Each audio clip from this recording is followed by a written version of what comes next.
Oh my god, this is awful! Hey, that wasn't so bad.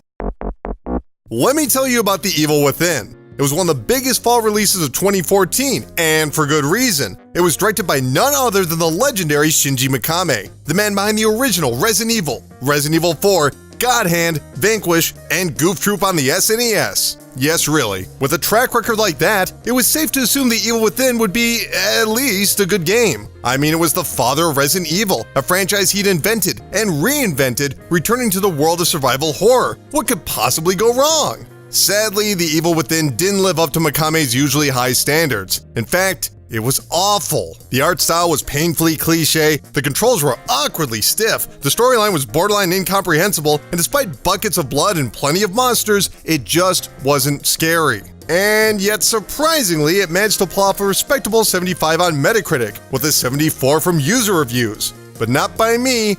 I hated The Evil Within. So when The Evil Within 2 was announced during E3 2017, I was skeptically optimistic. Sure, the first game was bad, but in some ways they made it more deserving of a sequel. There was plenty of room for improvement. Just scrap away the stupid story and the scattershot mechanics and start over fresh. To my surprise, The Evil Within 2 does not distance itself from its predecessor. If anything, it doubles down hard on every bizarre narrative and design choice. The difference here is, it works remarkably well. In an already packed year, The Evil Within 2 is somehow one of the best games of 2017. In case you're not aware, The Evil Within centers around Detective Sebastian Castellanos, the hard-drinking human embodiment of a loud grunt. In both titles, he takes part in the STEM experiments, a sort of internet for human consciousness, where brains are connected through a network, interacting in a virtual reality. And just like the real internet, STEM predictably transforms into a dark universe of terror and violence. But you gotta admit, that's a pretty cool setup for a horror game, right? Well, before you answer, let's take a look at the setup for The Evil Within 2. Still reeling from the traumatizing events of the first game, Sebastian is informed that Lily, his previously thought dead 6-year-old daughter, is in fact still alive, and is functioning as the core server of a new STEM machine, which houses hundreds of civilians in a fabricated small town called Union. However, Lily and an entire military strike force have vanished from the database, resulting in Union quickly warping into a hellscape and its inhabitants transforming into zombies, obviously. And now Sebastian is sent in as a last-ditch effort to rescue Lily and salvage the experiment. To put it bluntly, the premise is terrible. So unbelievably, insultingly idiotic, I was actually yelling at my TV within the first cutscene. I mean, they had 3 years to push the series in a new direction, and instead the developers used the rancid plot of the original game as the foundation. But in many ways, this sequel is similar to Evil Dead 2, essentially the same idea with far more confidence and direction. And the biggest problem solved by The Evil Within 2 is motivation. In the first game, Sebastian is an unwilling participant who happens to be stuck in a big event. What a hero.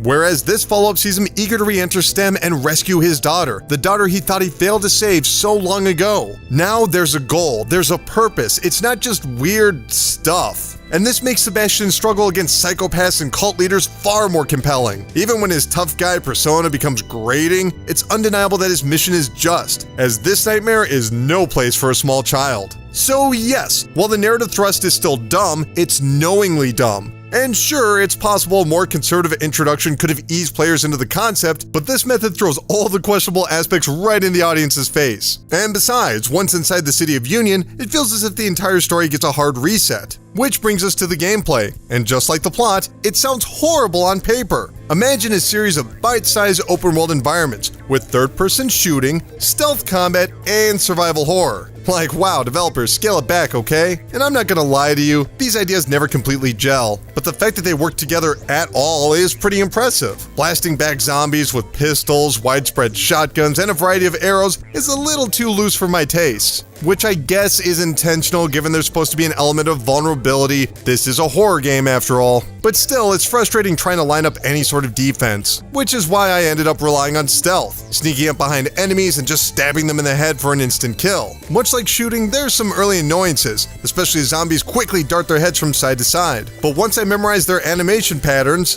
by the way, that's not cheating, is it? Cutting down baddies became a breeze. But the real highlight of the gameplay is just exploring the diverse sections of Union, which do replicate the look and feel of a small town, complete with local shops, a cozy main street, plain residential residential areas, and an internal network of computers that function as teleporters to a series of industrial tunnels for the Morbius Corporation. Just like a Rockwell painting. Of course, there are some incredibly creepy scenes, such as dozens of swinging bodies and murders frozen in time. Throughout the story, it's repeatedly acknowledged that these digital bodies were real people, and their deaths in union also occurred in the real world. It just makes everything so dang unsettling. And these are all the results of a brutal battle for control of an innocent child's powers and a world that doesn't even exist. As grotesque as these locations are, I couldn't help but dig through every corner to discover the reasons for Union's creation, the last signs of survival, or scraps of material. By no means the first game to do this, the introductions of crafting elements in a survival horror game just make sense. Also, I really don't have a graceful segue for this, but within Sebastian's reoccurring safe room is a series of shooting gallery challenges, including an incredibly fun puzzle minigame where colored bombs drop from the ceiling. It's a mashup of match 3 and third-person shooting. Seriously, you have to try this. Sure, the gameplay has some regrettable drawbacks. The boss battles feature little to no strategy and are centered exclusively around shooting,